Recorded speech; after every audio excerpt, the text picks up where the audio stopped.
Bismillahirrahmanirrahim. Assalamualaikum warahmatullahi wabarakatuh. Sebelum kita masuk ke bagian berikutnya, mari kita berdoa dulu. A'udzu bikalimatillahi tammati min syarri. Bismillahirrahmanirrahim. Ma'asmi fil ardi wala fis sama. Wa huwas samiul alim. Allahumma shalli ala sayyidina Muhammad sallallahu alaihi wasallam. Ini dia bagian berikutnya. Wanita yang menyerupaiku di malam hari, karya dari Resti Anjayani.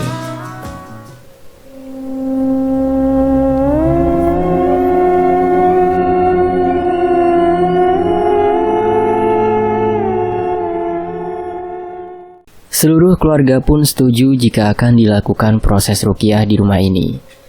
Mas Putra mencarikan seorang ustadz untuk membantu dalam proses ruqyah nanti. Aku sudah menghubungi Ustadz Ilham. Nanti malam beliau akan datang ke sini, ucap Mas Putra.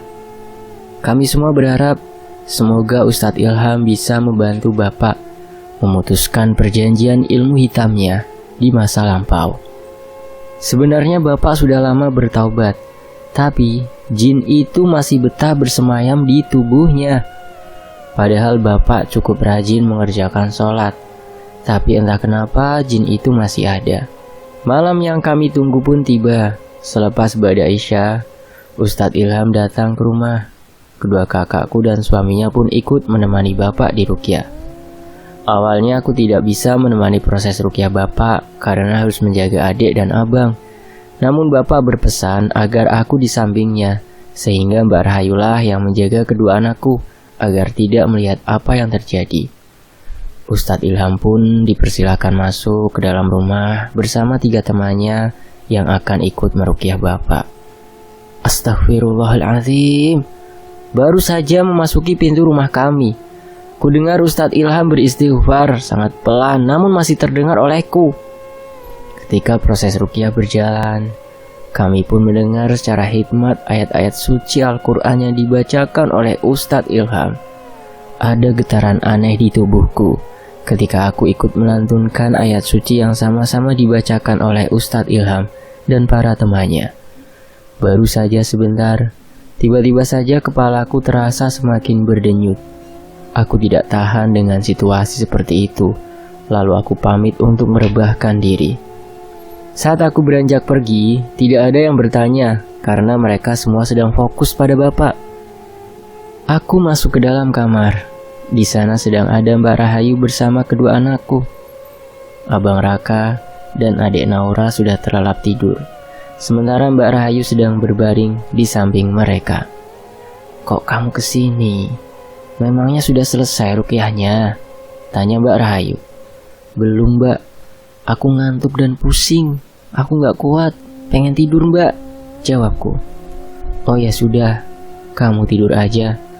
Mungkin kamu kecapean karena kurang tidur, ucap Mbak Rahayu lalu meninggalkan aku dan kedua anakku di dalam kamar.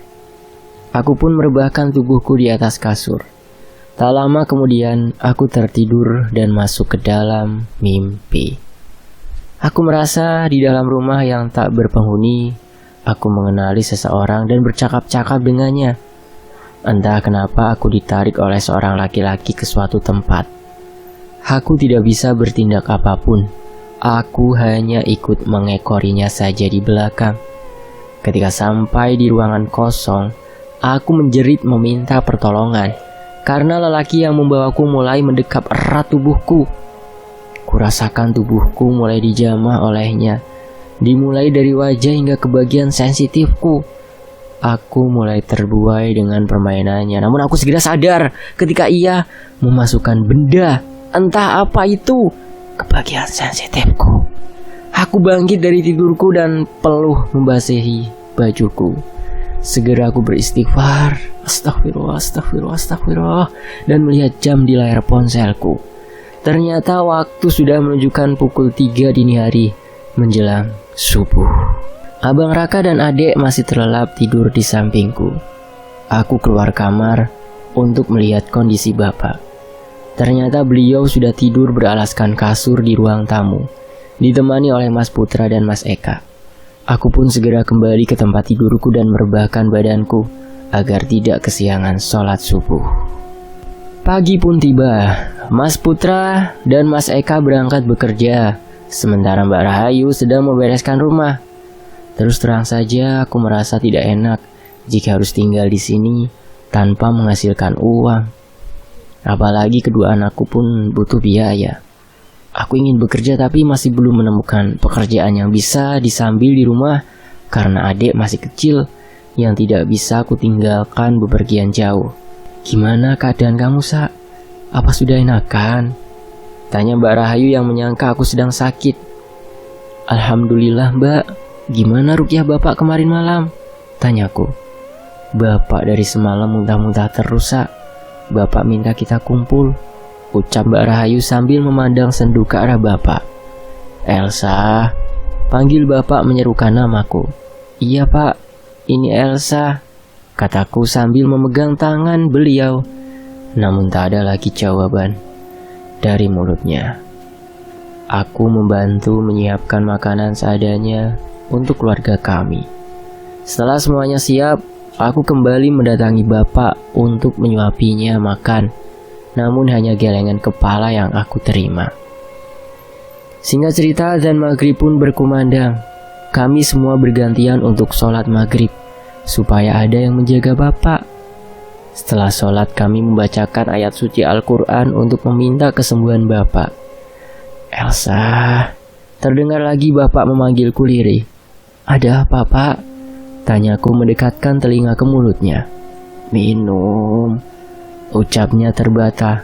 Aku pun mengambil segelas air putih yang sudah disediakan Mbak Rahayu, lalu menyuapinya dengan sendok. Bapak pun mengangguk, pertanda sudah selesai minum. Bapak terlihat kesusahan ketika bernafas. Aku dari tadi menjauh darinya, takut kesedihan tak tertahankan olehku. Aku mulai mendekati Bapak dan duduk di sisi tempat tidurnya. Namun ketika aku melihat ke tangan Bapak, aku merasakan tangannya sudah dingin dan membiru. Aku pun tak kuasa menahan tangisku. Elsa, ikhlaskan Bapakmu ya, Nak.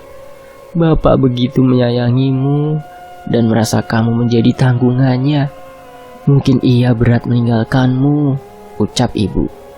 Seketika aku menangis di pelukan ibu. Mas Putra menepuk pundakku agar kuat menghadapi semua ini. Pak, Elsa minta maaf kalau Elsa punya salah sama Bapak. Tapi jika Allah lebih sayang sama Bapak, insya Allah Elsa ikhlas Bapak pergi. Biar Bapak enggak merasakan sakit lagi. Elsa sayang sama Bapak. Semoga Allah meringankan jalan Bapak untuk kembali kepadanya, ucapku sambil memegangi kaki Bapak yang juga terasa dingin, walau sudah berbalut kaos kaki. Aku tak kuasa menahan air mataku, apalagi ketika mendengar suara istirja bergemuruh, pertanda sudah lepasnya jiwa Bapakku dari raganya. Innalillahi wa inna ilaihi raji'un. Aku melihat ibu dan kedua kakakku menangis jadinya. Namun entah apa yang terjadi padaku, air mataku tak keluar lagi. Aku hanya bisa melihat mereka, namun jiwaku seolah hilang. Ini hal yang paling menyakitkan yang pernah aku alami. Bapak yang menjadi tumpuanku ketika bersedih, patah hati, dalam bahaya, kini pergi meninggalkanku untuk selamanya. Aku melihat wajah Bapak. Kulihat di matanya ada setetes air mata yang masih tertempel di pelupuk matanya. Aku usap perlahan dengan tanganku dan meratakannya di tanganku agar menyatu dengan kulitku. Kupandangi lagi wajah Bapak yang tampak seperti orang tidur. Lalu aku kecup pipinya seraya berkata, Alhamdulillah Pak, Bapak sudah tidak sakit lagi. Elsa sayang sama Bapak, tapi Allah lebih sayang. Semoga Bapak tenang di sana, ucapku sambil mencium pipi pahlawan dalam kehidupanku. Tiba-tiba Mas Putra histeris memukul dinding tembok sampai tangannya berdarah. Entah kekuatan dari mana aku bisa menjauhkan Mas Putra yang berbadan kekar dari dinding tembok itu. Aku pun merasakan ada energi lain memasuki tubuhku sehingga aku merasakan panas di tubuhku. Lalu seketika aku terjatuh pingsan. Aku terbangun ketika mencium sesuatu yang menyengat. Perlahan ketika membuka mata, aku melihat Mbak Rahayu menangis sambil menciumkan minyak angin ke hidungku. Bapak, tanyaku lirih. Sudahlah Elsa, ikhlaskan kepergian Bapak. Ayo bangun teman Ibu, sudah banyak yang melayat, ucap Mbak Rahayu menenangkan. Aku merasa masih pusing di kepala dan lemas di sekujur tubuhku. Tapi aku harus kuat memaksakan diri agar tetap kuat. Jenazah Bapak pun sudah dimandikan, disolatkan, dan bersiap menuju ke pemakaman. Setelah jenazah Bapak selesai dikuburkan, samar-samar mataku melihat sosok kakek tua, memakai tongkat berbaju putih, menatap ke kuburan Bapak. Namun ketika aku melihatnya kembali, kakek tersebut sudah tidak ada lagi. Aku pun mencari ke kanan dan ke kiri, namun sama sekali tidak menemukannya. Elsa nyari siapa? Tanya Mas Putra sambil menepuk pundakku. Enggak Mas, enggak nyari siapa-siapa, jawabku gugup. Aku melihat wajah Mas Putra penasaran, tapi aku segera mengalihkan wajah darinya. Yuk pulang Sa, kasihan Ibu dan Aura menunggu kita di rumah, ucap Mbak Rahayu sambil menarik tanganku dan segera meninggalkan pemakaman. Ibu memang tidak ikut ke pemakaman karena sudah pingsan ketika Bapak dikafani. Kami pun menuju rumah. Terlihat masih banyak pelayat menunggu di rumah kami. Lagi dan lagi kembali terlihat sosok itu, namun ia berada jauh dari rumah, tapi pandangannya tetap menuju ke arah rumah ini. Rumah kami berada di pedesaan yang jaraknya lumayan jauh. Dari satu rumah ke rumah lain, jadi bisa dibilang kanan kiri depan belakang semuanya masih tanah kosong. Aku menajamkan pandanganku, namun aku tak dapat melihat mukanya secara jelas. Siapa dia? Tanya diri ini di dalam hati. Hari-hari terus berlalu meninggalkan jejak kesedihan di keluarga ini. Kehilangan sosok yang begitu kami cintai, namun kehidupan masih berlanjut dan mesti ditempuh, walaupun badai kadang menghampiri. Sekarang aku membuka warung kecil-kecilan di depan rumah dengan modal yang diberikan oleh Mas Putra. Uang hasil keringatku cukup untuk menutupi kebutuhan sehari-hariku dan kedua anakku yang masih kecil juga masih bisa ditabung sedikit demi sedikit. Elsa, ayo sekarang kita pergi ke rumah Om Wawan, kata Mas Putra panik. Memangnya ada apa Mas? Tanyaku panik. Om Wawan adalah saudara kami yang rumahnya tidak terlalu jauh. Barusan Bi Atun menelpon, katanya Om Wawan kesurupan, manggil nama kamu terus, jawabnya serius. Aku pun mengikutinya sambil bersiap. Hah? Manggilin nama Elsa Mas? Emangnya Elsa salah apa sama Om Wawan? Tanyaku penasaran. Ya mana Mas tahu Dek, namanya juga lagi kesurupan. Ya udah yuk buruan. Kami pun bergegas menuju rumah Om Wawan. Ada apa lagi ini? Pikirku dalam hati. Adik Naura aku titipkan pada Mbak Rahayu, sementara abang sedang bermain bersama Tiara. Setelah berjalan kaki sekitar 5 menit, akhirnya kami sampai di rumah Om Wawan. Assalamualaikum Bi, ucap Mas Putra. Karena tidak ada orang yang menyahut dan pintu pun terbuka, kami pun masuk ke dalam rumah Om Wawan. Ternyata mereka ada di kamar Om Wawan. Bi Atun yang berada di atas kasur Om Wawan yang sedang tergeletak menghampiri kami. Elsa, coba kamu bicara sama Om Wawan. Dari tadi dia nyebut nama kamu terus. Tadi sudah gak jerit-jerit lagi. Raut wajah Bi Atun tampak cemas melihat kondisi suaminya. Om Wawan, ini Elsa, ucapku sedikit takut karena Om Wawan masih kerasukan. Ternyata benar. Gerakannya ingin bangun dari tidurnya yang tertelungkup. Sangat kaku, bahkan tubuhnya gemetaran. Ia mengeluarkan kata-kata, namun sangat lirih sekali. Ku coba mendekatkan kuping ke arah Om Wawan. Cucuku, ucapnya. Bukan suara Om Wawan yang aku kenal, melainkan suara berat khas kakek-kakek. Om Wawan menggerakkan tangannya, seperti orang yang ingin disalami. Aku pun tersentak namun mencoba untuk tidak takut. Mas Putra melihatku dengan wajah memberi isyarat agar aku membalas salaman tangan Om Wawan. Siapakah sosok yang masuk ke dalam tubuh Om Wawan? Dan pesan apakah yang akan dia sampaikan padaku? Aku pun membalas salaman tangan Om Wawan yang saat ini sedang kerasukan. Cuk, kamu ikut kakek. Kalau kamu tidak mau, bayi yang ada di dalam kandunganmu yang akan ikut denganku. Aku terkejut dengan ucapan yang merasuki tubuh Om Wawan. Sebab tidak mungkin aku mengandung, karena aku sudah bercerai dengan Mas Randy 2 minggu yang lalu. Astagfirullah. Terdengar Mas Putra mengucap istighfar. Apa yang dimaksud kakek ini? Aku pun tidak tahu. Tidak, kek. Atau siapapun kamu yang ada di dalam tubuh Om Wawan. Aku dan turunanku tidak mau ikut denganmu, ucapku dengan tegas. Om Wawan mengerang, menunjukkan pergerakan harimau yang siap memangsa. Tubuhku ditarik Mas Putra dari sisi Om Wawan, lalu dia menekan jari Om Wawan. Ia semakin mengerang. Tak lama kemudian Mas Putra mengucap hamdalah. Melihat kondisi yang mulai kondusif, kami pun pamit pulang. Bi Atun mengantarkan sampai teras depan rumah. Bi, kalau Om Wawan kesurupan lagi, percikan saja air yang ada di meja samping tempat tidur. Putra sudah membacakan air doa untuk Om Wawan. Bukan doa apa-apa kok, Bi. Cuma Al-Fatihah dan 3 qul sama ayat kursi. Kalau Bibi takut, baca aja ayat itu ya, Bi. Niatkan dalam hati untuk kesembuhan Om Wawan. Kami pulang dulu ya, Bi. Terang Mas Putra pada Bi Atun.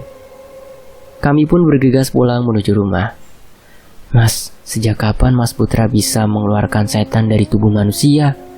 Aku merinding ketika mengingat tingkah Om Wawan tadi. Bukan Mas yang mengeluarkannya, tapi Allah. Mas hanya memohon perlindungan saja sama Allah. Makanya sholat ditekuni, jadi gak takut kayak tadi. Ingat, Sa, jin dan sejenisnya masih di bawah kita. Kalau kita takut berarti kita kurang iman, ucap Mas Putra menceramahi. Aku masih penasaran dengan kata-kata yang merasuki Om Wawan tadi. Jika memang benar ada janin di dalam rahimku, aku harus bagaimana? Sekarang aku sudah tidak mempunyai suami, jadi aku sangat takut jika perkataan Om Wawan itu terjadi. Aku tidak mungkin hamil. Aku tidak merasakan apapun. Perutku pun juga masih datar. Aku benar-benar semakin pusing dibuatnya. Sekarang kehidupanku dipenuhi dengan hal aneh. Ini semua gara-gara Mas Randy yang membuat pintu gaibku terbuka. Padahal sudah lama ayah menutupnya. Mas, aku kepikiran deh sama omongan Om Wawan. Apa benar di perutku ada janin? Terus kenapa dia meminta Elsa ikut dengannya? Tanyaku penuh kehati-hatian. Kan Mas sudah bilang, jangan takut. Jangan kepikiran yang aneh-aneh. Perbanyak zikir dan minta perlindungan dari Allah. Mas cuma bisa lindungi fisik kamu. Jadi Mas mohon minta perlindungan sama Allah ya, untuk menjaga rohanimu Elsa, ucap Mas Putra menenangkanku. Perasaan gelisah tetap saja tersirat di jiwa. Namun aku merasa jauh lebih tenang jika berada di dekat keluargaku. Mas Putra menatap ke arahku. Kami saling pandang tanpa mengucap satu kata pun. Namun guratan khawatir tampak jelas di wajahnya. Malam tiba. Abang Raka masuk ke dalam kamar. Wajahnya terlihat murung. Aku yang sedang menyusui adik langsung menghampirinya. Anak pintar. Sekarang abang tidur ya, udah malam, ucapku. Ma, buliran air mata jatuh di pipi gembulnya. Abang kenapa menangis? Tanyaku cemas, takut terjadi sesuatu padanya. Ma, apa kita akan tetap tinggal di sini? Iya, sekarang kita akan tinggal di sini. Lalu ayah gimana? Dek, rasanya jantungku berhenti berdetak saat mendengar Abang Raka menanyakan Mas Randy. Aku tahu bagaimanapun juga dia adalah ayahnya. Pasti Abang Raka sedang rindu padanya. Aku bingung harus menjawab apa. Batinku menjerit menahan rasa sakit mengingat kesalahannya yang sangat fatal. Aku memeluk abang tanpa menjawab pertanyaannya. Hanya suara isak tangis yang keluar dari mulutku. Tidak pernah terbayangkan sama sekali kalau aku akan menjadi janda di usia yang bisa dibilang masih cukup muda. Dan yang lebih menyakitkan lagi, kedua anakku yang pastinya menjadi korban perpisahan ini. Tapi aku tidak punya pilihan lain. Kesalahan Mas Randy yang telah mengkhianati dan hampir membuat nyawaku melayang tidak bisa aku maafkan. Bagaimana mungkin aku mempertahankan rumah tangga jika hanya akulah yang ingin bertahan, sementara pasanganku sendiri sama sekali tidak peduli. Seandainya Bang Raka sudah besar, pasti dia akan mengerti apa yang terjadi. Tapi di usianya saat ini aku hanya bisa memilih diam. Aku takut salah menjelaskan padanya tentang apa yang terjadi. Mama jangan menangis, abang janji gak akan bertanya itu lagi, ucapnya. Maafkan mama ya. Hanya kata itu yang bisa aku lontarkan sekarang sambil memeluknya. Setiap anak pasti ingin memiliki keluarga yang sempurna, tapi aku tidak bisa mewujudkan hal itu. Menyandang status janda bagi seseorang perempuan teramat berat. Baik itu janda yang ditinggal mati atau menjadi janda pilihan karena ditinggal pergi. Terlebih jika status janda tersebut diemban selagi masih muda. Jika berbicara jujur, tidak akan ada yang mau berstatus janda. Jika dikaji lebih dalam di balik itu semua, pernahkah orang-orang menyadari beban bagi para janda, yaitu saat buah hati yang masih kecil menanyakan di mana bapaknya, kenapa ayah nggak pernah pulang, kenapa foto laki-laki yang dipajang itu kepalanya terpotong, dan lain-lain. Sementara itu, di sisi lain, terdengar selentingan suara yang menghina penampilanku. Pantas saja ditinggal suami, ngurus diri sendiri aja, ndak becus. Ya, saat ini memang aku tidak terlalu memperhatikan penampilan karena harus berkutat dengan kehidupan sehari-hari yang menguras waktu dan tenaga. Saat ini, aku membuka usaha warung makanan kecil-kecilan yang menjual kopi, rokok, dan gorengan. Itu semua aku lakukan untuk memenuhi kebutuhan hidupku dan kedua anakku. Setiap pagi, alhamdulillah, warung ini cukup ramai pembeli. Banyak laki-laki yang ngopi atau ibu-ibu yang membeli sayuran. Selain menjaga warung, tentu saja aku disibukkan dengan mengurus adik Naura yang masih bayi dan abang Raka yang sedang aktif bermain. Itu semua terkadang membuatku lupa untuk mengurus diriku. Kenapa ini semua terjadi padaku? Dulu, jauh sebelum aku merasakan namanya pernikahan, aku cuma anak perempuan milik ayah dan ibu. Keluarga sederhana, tapi di balik kesederhanaannya tersimpan ribuan cerita yang pilu. Menjadi janda adalah pengalaman terpahit dalam kehidupanku. Aku stres. Rasanya aku ingin bunuh diri. Keperluan anak yang kurang terpenuhi, tekanan batin dari orang-orang sekitarku, terus-menerus mengeluarkan air mata.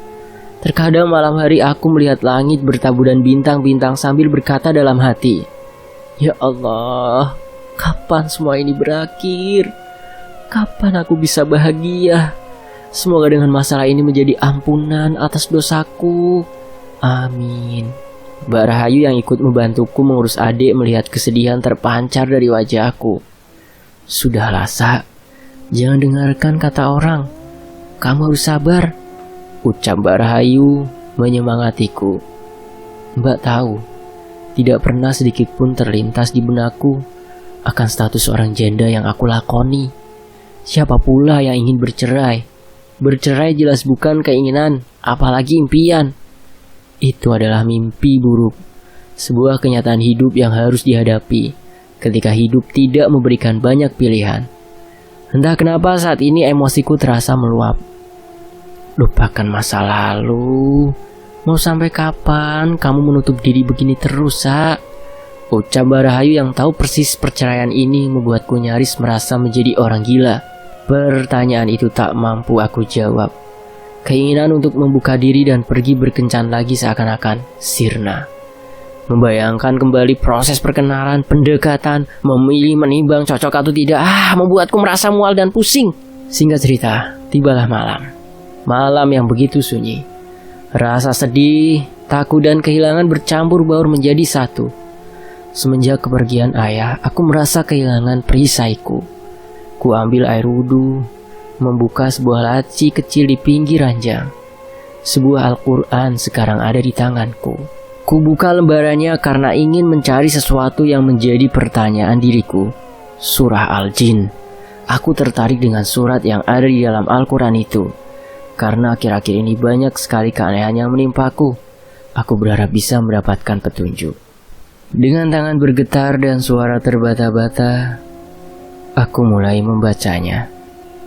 Bismillahirrahmanirrahim.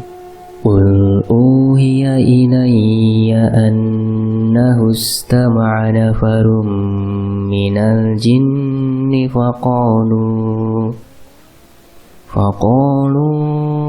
inna sami'na qur'anan ajaba. Katakanlah, Muhammad, telah diwahyukan kepadaku bahwa sekumpulan jin telah mendengarkan bacaan.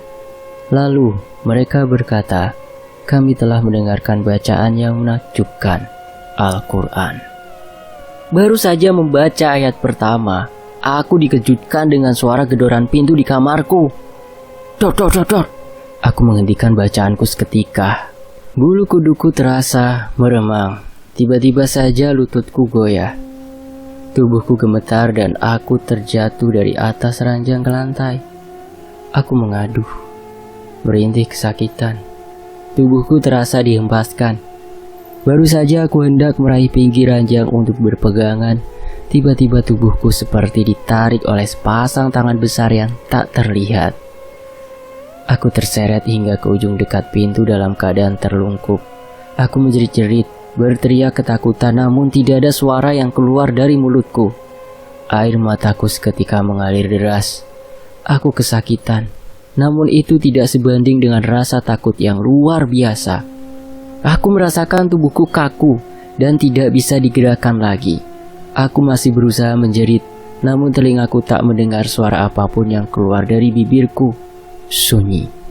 Bahkan meski aku merasakan tenggorokanku sakit dan bibirku mengering karena menjerit tiada henti, namun seolah suara teriakanku menguap begitu saja.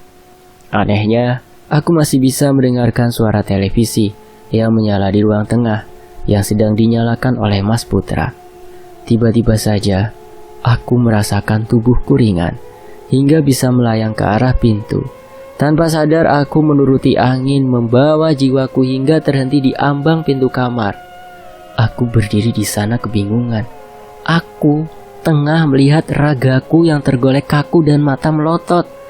Air mataku pun masih terlihat tumpah ruah di sisi wajahku. Ya Allah yang Maha Esa, apakah aku sudah mati? Ratapku ketakutan. Bersambung. Sambil menunggu kelanjutan dari kisah ini, teman-teman bisa mampir ke channel cadangan admin ya. Itu di layar akhir ada, tinggal disentuh saja nanti akan langsung otomatis masuk ke channel cadangan admin. Saya pamit ya. Makasih Kak Resti Anjayani selaku penulisnya. Dan tentunya makasih banget buat teman-teman yang udah mau menyimak kisah ini sampai di sini sejauh ini. Saya pamit ya. Wassalamualaikum warahmatullahi wabarakatuh. Alhamdulillahirobbilalamin.